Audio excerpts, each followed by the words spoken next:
देखिए, ये बैनर अगर आप पूरा देखें, इसका नाम है all India federation of SC/ST organisation.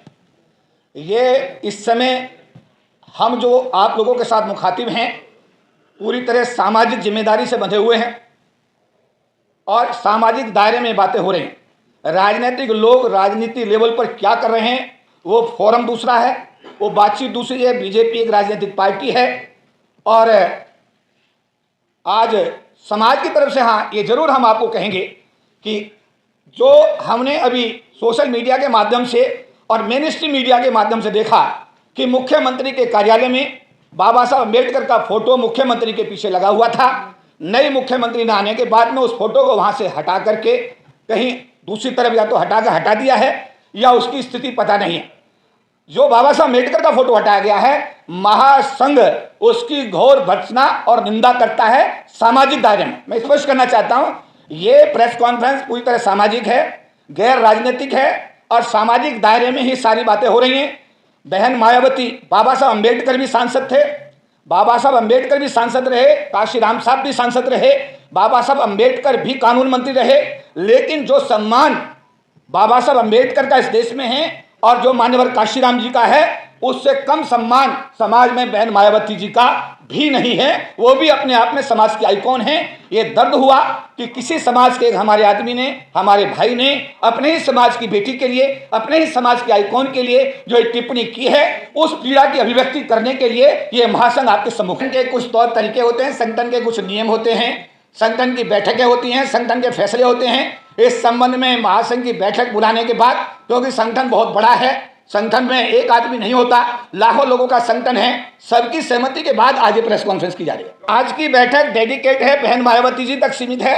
इसके लिए अलग से प्रेस कॉन्फ्रेंस, जैसे भारत के गृह मंत्री द्वारा जब 4 बार ये कहा गया, ये फैशन हो गया है कि बार बार उन्होंने रिपीट किया, उसके लिए भी प्रेस कॉन्फ्रेंस की गई सोशल मीडिया पर और महासंघ ने अपनी जिम्मेदारी का निर्वहन किया है। इस संबंध में भी एक पत्र दिल्ली के मुख्यमंत्री को भेजा जा चुका है, लेकिन क्योंकि यह प्रेस कॉन्फ्रेंस उस विषय पर नहीं है, इसलिए उसका समावेश नहीं है।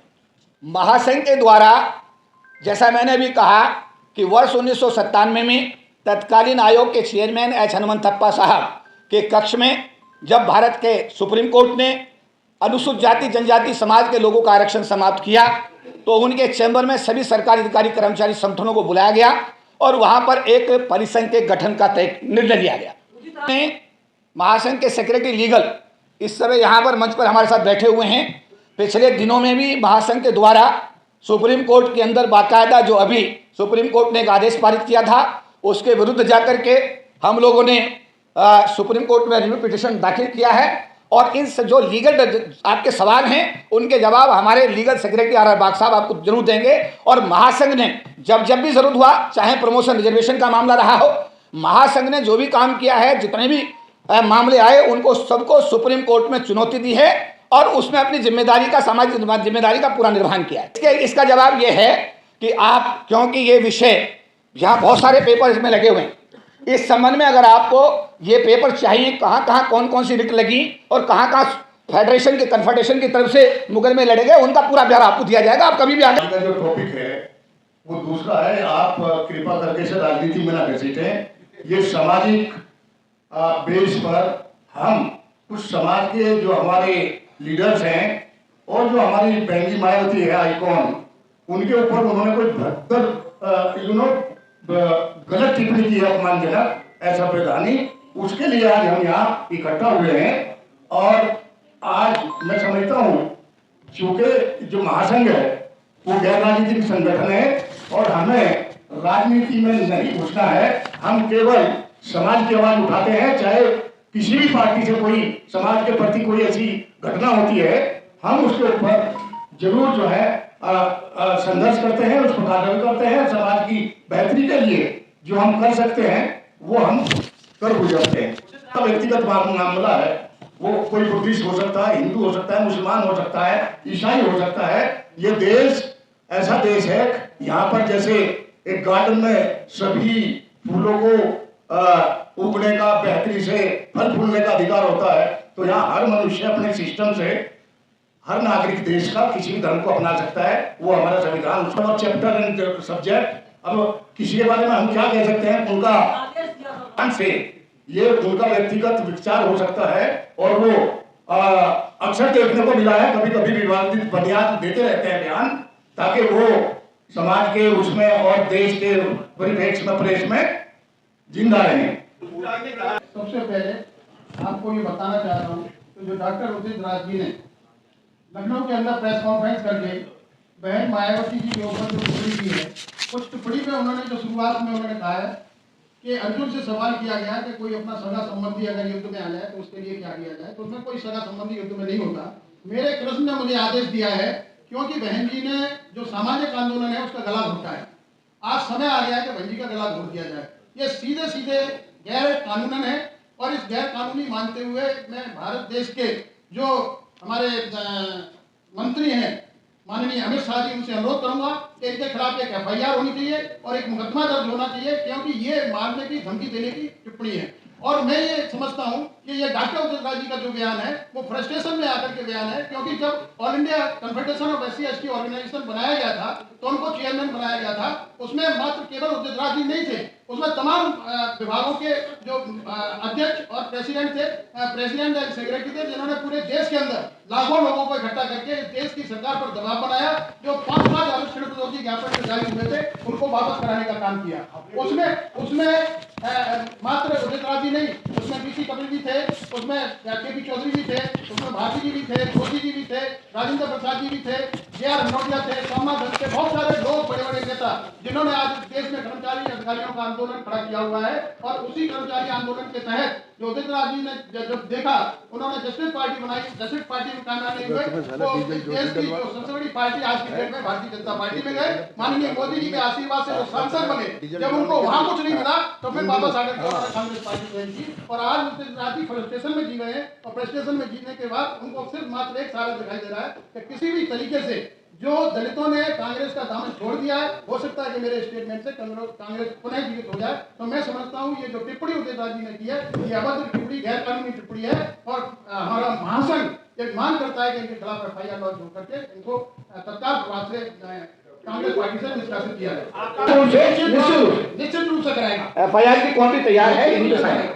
हमारे पीपल साहब ने एक सवाल किया था, महासंघ ने तो अपनी अपनी जिम्मेदारी निभाई है, बल्कि इंडियन रेलवे एसोसिएशन के राष्ट्रीय प्रधान महासचिव यहाँ बैठे हुए हैं। रेलवे एसोसिएशन का भी मेरे को लगता है ज्यादा नहीं तो कितने लाख रुपया इस सीनियोरिटी वाले मामले में, प्रमोशन वाले, आप एक्सप्लेन करिए। का मामला था Nagraj versus Union of India का जो केस चल रहा है, all India SC/ST railway association की तरफ से एक SLP फाइल करके हमने senior advocate doctor KS Chauhan को एंगेज किया, हमने सीनियर एडवोकेट इंदिरा जैसी को एंगेज किया, करोड़ों रुपए खर्च करके। आज जो पदोन्नति में आरक्षण जो सरकारी अधिकारी कर्मचारियों को मिल रहा है पूरे देश के अंदर तमाम कार्यालयों में मिल रहा है, तमाम विभागों में मिल रहा है, वो जो हमारी एसोसिएशन ने जो फाइल की SLP उसके आधार पर मिल रहा है। General Singh versus Union of India के बेस पर आज जो हमारे अनुसूचित जाति जनजाति के लोग जो मेरिट में सेलेक्ट होके आते हैं, जो जनरल सीनियरिटी में सेलेक्ट होके आते हैं, उनको भी UR पॉइंट पर काउंट करके जो हमारे अनुसूचित जाति जनजाति के पॉइंट है उनको अनुसूचित जाति जनजाति के उससे भरा जाता है। ये भी मैं बताया देना चाहता हूँ अपने समस्त मीडिया के साथियों को, क्योंकि all India SC/ST railway employee association एक बहुत बड़ा संगठन है और वो हमारे महासंघ का एक पार्ट एंड पार्ट पूरा पार्ट है और मैं उसका कार्यकारी अध्यक्ष हूँ। स्टेशन ने अलग किया है और रेलवे ने साथ साथ अलग किया है, यानी डबल वार किया गया सरकार पर सुप्रीम कोर्ट में। और बड़ा महत्व थोड़ा अशोक कुमार जी ने, हमारे एक्टिंग चेयरमैन ने स्पष्ट किया, मैं उसको स्पष्ट भी करना चाहता था लेकिन आपने बहुत अच्छा किया, सवाल कर दिया। Mister Udit Raj is claiming that he is the chairman of the confederation. Again and again वो क्लेम करते।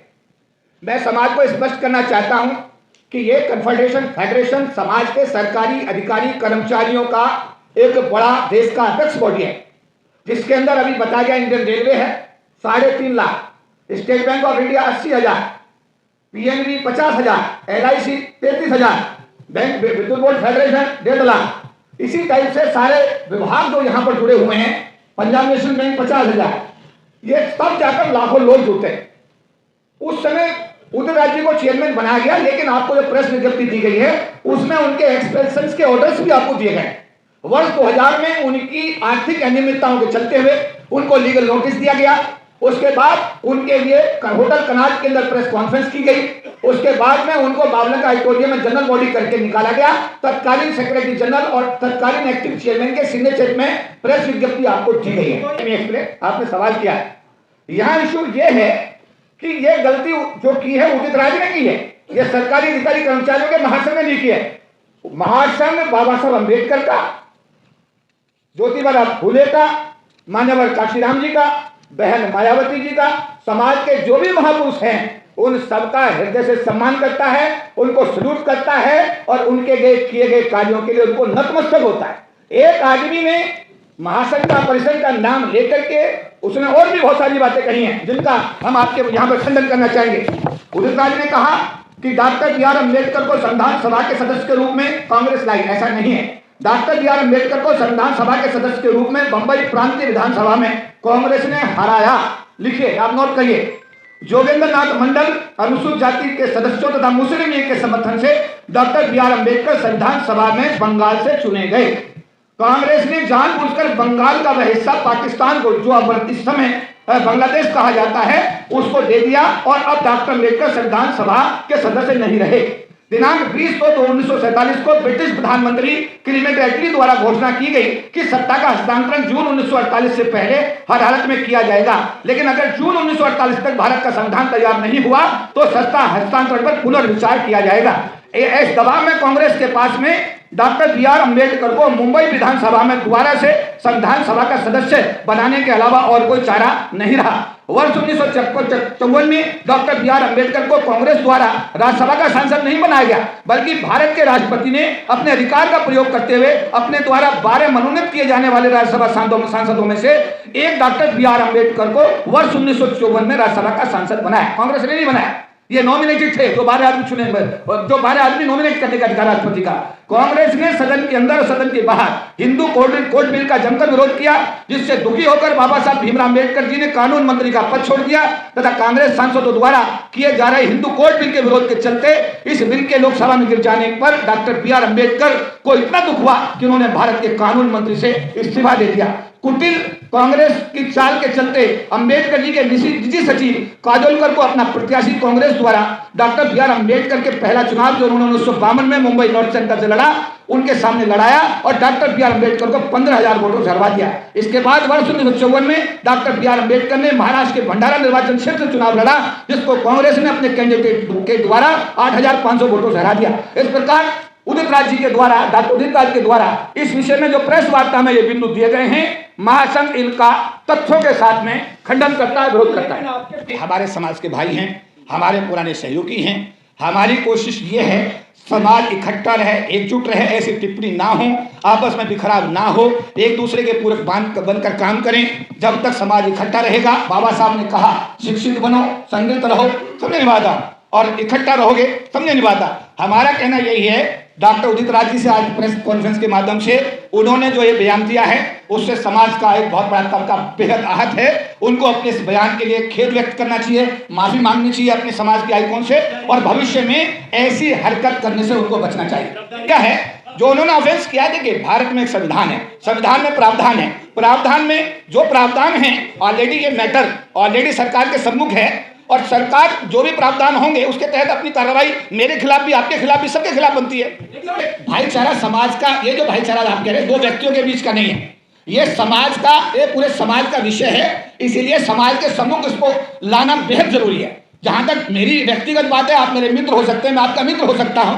लेकिन अगर जहां पूरे समाज की प्रतिष्ठा और हमारे समाज की जो आइकॉन है उनकी प्रतिष्ठा दांव पर लगी हो और जहां पर इस टाइप के सवाल खड़े हों, तो उनको ऐसी प्रेस कॉन्फ्रेंस करके अपने पक्ष को प्रस्तुत करने का इस डेमोक्रेटिक देश में सबको अधिकार है। जब भी आपने जो अभी बात कही, जब भी ऐसे चीजें आती रही हैं, आपको शायद महासंघ का इतिहास में जाने की जरूरत पड़ेगी।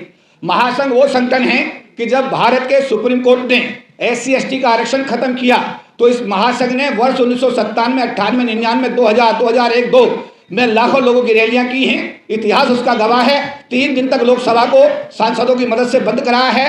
सरकार के तत्कालीन प्रधानमंत्री अटल बिहारी वाजपेयी को बोलने तक का मौका नहीं मिला, सरकार को बैकफुट में आना पड़ा और उसके बाद में सरकार को संविधान में 3 संशोधन 81, 82, 85 करके अनुसूचित जाति जनजाति समाज के आरक्षण को बचाने का कार्य करना पड़ा। जब 2 अप्रैल 2018 को भारत बंद हो रहा था, महासंघ बिल्कुल सड़क पे था। जब जब भी ऐसी चीजें आती हैं समाज पर, जब जब भी अत्याचार होता है, महासंघ हर अत्याचार में अपनी जिम्मेदारी को पूरी मजबूती के साथ उसका निर्वहन करता है। इसके लिए प्रेस दोबारा कैसे कॉन्फ्रेंस दूसरे रूप में हो जाए, क्योंकि आज की प्रेस कॉन्फ्रेंस जो सीमित है उसी विषय पर हम रहें तो बहुत अच्छा रहेगा।